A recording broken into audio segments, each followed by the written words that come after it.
13 नवंबर 2016 Minnesota USA. Police station में एक कॉल आती है। कॉलर कहता है, my wife is from head, I think see self. ये कॉल एमी के पति स्टेफन ने की थी। पुलिस वाले वहां पहुंचते हैं तो देखते हैं कि एमी की डेड बॉडी पड़ी हुई है और उसके सर पे 9mm हैंडगन की वुंड है। ये गन एमी ने अपने सेफ्टी मेजर्स के लिए रखे थे, जो सिर्फ एमी के फिंगरप्रिंट से अनलॉक होते थे। लेकिन इन्वेस्टिगेशन में पता चला कि उस केस का एक्सेस किसी और के पास भी था।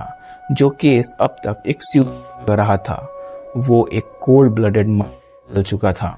एमी अल्वाइन का जन्म दिसंबर 1992 यूएसए मिनेसोटा में हुआ था। एमी एक डीपली रिलीजियस फैमिली से बिलोंग करती थी, क्योंकि उसके पेरेंट्स क्रिश्चियन फंडामेंटलिस्ट और world wide church of God के डेडिकेटेड मेंबर्स थे।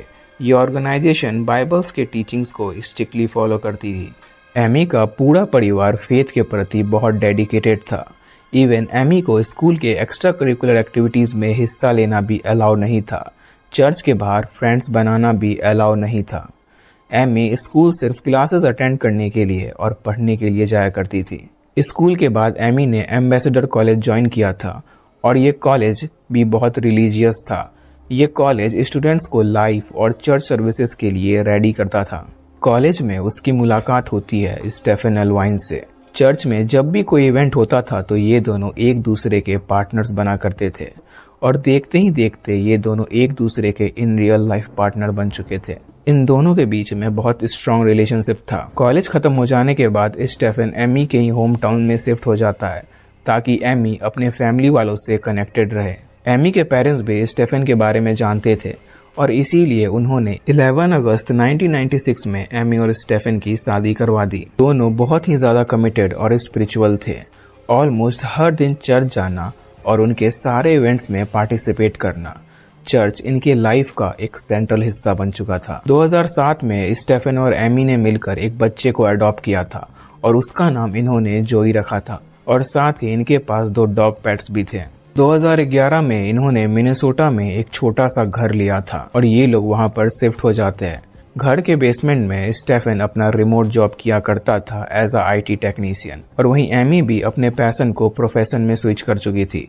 उसे डॉग ट्रेनिंग करना बहुत ज़्यादा पसंद था और इसके रिगार्डिंग उसने बिजनेस एस्टेब्लिश किया था और देखते ही देखते ये बिजनेस बहुत ग्रो हो गया था। उस टाइम पर इस बिजनेस की वैल्यूएशन अप्रॉक्स $50,000 थी, जो कि उस टाइम के लिए बहुत बड़ी बात थी। सब कुछ बहुत सही चल रहा था, एक हैप्पी फैमिली जैसी। लेकिन 31 मई 2016 को सब कुछ बदल गया।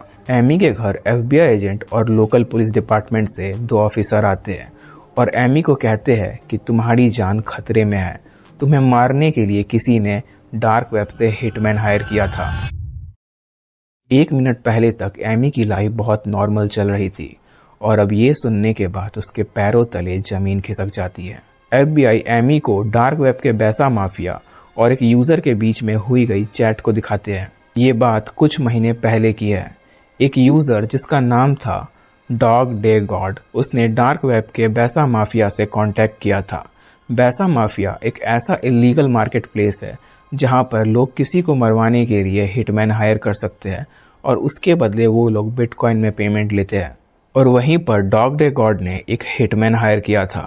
मैसेज में लिखा हुआ था कि वो किसी को मरवाना चाहता है और ये पूरा एक्सीडेंट जैसा लगना चाहिए और उसे उसका सर उसके हाथ में एनी हाउ चाहिए। $6,000 में ये पूरी डील फाइनलाइज होती है और डॉग डे गॉड एमी की सारी पर्सनल इंफॉर्मेशन, उसकी लोकेशन और हर एक चीज़ उस बैसा माफिया को दे देता है और बैसा माफिया ये कंफर्म करता है कि 9 मार्च तक ये काम हो जाएगा। 9 मार्च आती है लेकिन एमी अभी भी जिंदा थी। डॉग डे गॉड बहुत गुस्से में कहता है कि तुमने अभी तक मेरा काम क्यों नहीं किया। तो बैसा माफिया कहता है कि हिटमैन उसे फॉलो कर रहा है लेकिन उसे मौका नहीं मिला। अब स्नाइपिंग करना ही सबसे बेस्ट ऑप्शन रहेगा और इसके लिए वो डॉग डे गॉड से एक्स्ट्रा $6,000 मांग करता है। डॉग डे गॉड इस चीज़ के लिए मान जाता है और $6,000 पेमेंट कर देता है और बैसा माफिया उसे अगले दिन का डेट देता है। लेकिन अगले दिन भी एमी जिंदा थी। डॉग डे गॉड बहुत गुस्से में था और वो उस हिटमैन को कहता है कि उस औरत ने मेरी जिंदगी बर्बाद कर दी है, उसके मेरे पति के साथ अफेयर है और वो मेरे बिजनेस के क्लाइंट्स भी चुरा रही है। मैं उसे किसी भी हालत में नहीं छोड़ूंगी। मैं किसी प्रो किलर को हायर करूंगी, तब तक तुम मेरे पैसे लौटा दो।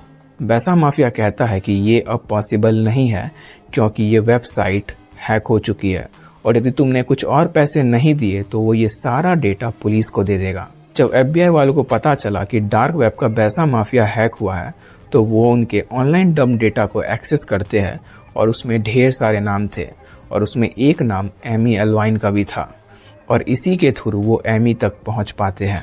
अब कहानी प्रेजेंट डे में शिफ्ट होती है। इन्वेस्टिगेशन में ये सामने आता है कि ये पूरा बैसा माफिया एक स्कैम था, यानी डॉग डे गॉड से किसी ने पैसे लूट लिए थे। बैसा माफिया भले ही एक स्कैम था लेकिन एमी को मारने के किसी के इंटेंशंस पूरे रियल थे।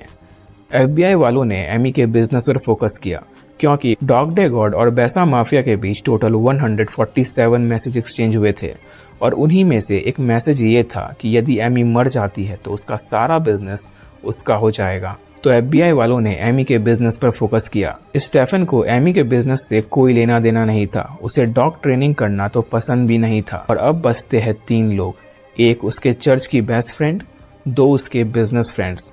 जब इन तीनों वुमेन को इंट्रोगेट किया गया तो पता चला कि इन तीनों का इस केस से दूर दूर तक कोई लेना देना नहीं है। अब FBI वालों के सामने एमी के अफेयर वाला एंगल था क्योंकि उस मैसेज में अफेयर के रिलेटेड ही सारी चीजें लिखी हुई थी, लेकिन इन्वेस्टिगेशन में पता चला कि एमी का किसी से भी कोई अफेयर नहीं था। सी इज कम्प्लीटली लॉयल। इन सभी के बीच एमी की मेंटल हेल्थ बहुत डाउन हो चुकी थी। वो हर वक्त डिप्रेशन और एंजाइटी में रहा करती थी। वो जब भी मार्केट जैसे ग्रोसरी वगैरह लेने जाती थी तो वो जोन आउट हो जाती थी। उसे हर वक्त ये लगता था कि कोई उसे मारने के लिए आ रहा है और अब उसकी लगी। उसने अपने पूरे घर में सिक्योरिटी कैमरा और मोशन डिटेक्टर्स लगवा लिए थे और साथ में उन्होंने 9mm की स्प्रिंगफील्ड गन भी ली थी जो एक स्पेशल केस में लॉक था और ये लॉक सिर्फ एमी के फिंगरप्रिंट से ही खुलता था। एमी जो बहुत ज़्यादा स्पिरिचुअल थी, चर्च आती जाती रहती थी, अब वो गन प्रैक्टिसिंग में अपना मोस्ट ऑफ द टाइम देती थी और वो ज़्यादा टाइम घर पर ही लॉक्ड रहती थी। एमी एक दिन अपने मेल बॉक्स चेक कर रही थी और उस दिन उसे एक एनोनिमस मेल मिलता है जिसमें ये लिखा हुआ था, hey Amy, your family is in danger. मुझे ये समझ नहीं आता कि तुम जैसी मोटी औरत के साथ मेरा पति क्या कर रहा था। तुमने मेरी जिंदगी पूरी तरीके से बर्बाद कर दिया है। मुझे पता है कि तुम्हारे बेटे ने आज कौन सी कलर की टी शर्ट पहनी है। मुझे पता है कि तुम्हारा पति कौन सा ट्रक चलाता है और उसका ब्रेक कैसे फेल किया जा सकता है। मुझे पता है कि तुम्हारा गैस मीटर कहाँ है और तुम्हारे पेरेंट्स कहाँ रहते हैं। इतनी पर्सनल इन्फॉर्मेशन देखने के बाद एमी सहम जाती है। उसके नीचे ये लिखा था कि यदि तुम अपनी जान ले लेती हो, यानी यदि तुम सुसाइड कर लेती हो, तो मैं तुम्हारी फैमिली को छोड़ दूंगी। 1 जाने लो और 6 जाने बचाओ। स्टेफन भी इन सब मेल्स को देखने के बाद बहुत डर गया था, लेकिन उसका बिहेवियर कहीं ना कहीं बहुत कोल्ड और कैलकुलेटिव था। FBI वालों ने एमी और स्टेफन को पॉलीग्राफ टेस्ट के लिए कहा। एमी बहुत ही ज़्यादा इमोशनल ब्रेकडाउन हो चुकी थी, इसीलिए उसने मना कर दिया, लेकिन स्टेफन कहता है कि ये उसके फेथ के खिलाफ है। 13 नवंबर 2016, जैसा मैंने बताया कि एमी की डेथ होती है। जब FBI वालों ने वो सीन देखा तो उन्हें बहुत चीज़ें ऑफ और अननेचुरल लग रही थी। घर में कोई भी डिस्टरबेंस नहीं था, डोर सारे के सारे लॉक थे, ना कोई फोर्स एंट्री के साइन थे। डॉग्स भी बहुत ही ज्यादा शांत थे, यदि कोई आया होता तो वो डॉग्स जरूर भौंकते। ऑटोप्सी में ये पता चला कि एमी के मुंह में हाई डोजेस बेनाडिल पिल्स दिए गए थे, जैसे उसे कोई अनकॉन्शियस स्टेट में लाना चाहता हो, और उसके बॉडी पर बर्न मार्क्स थे जिससे ये लग रहा था कि किसी ने उसे टेजर से टिच किया है।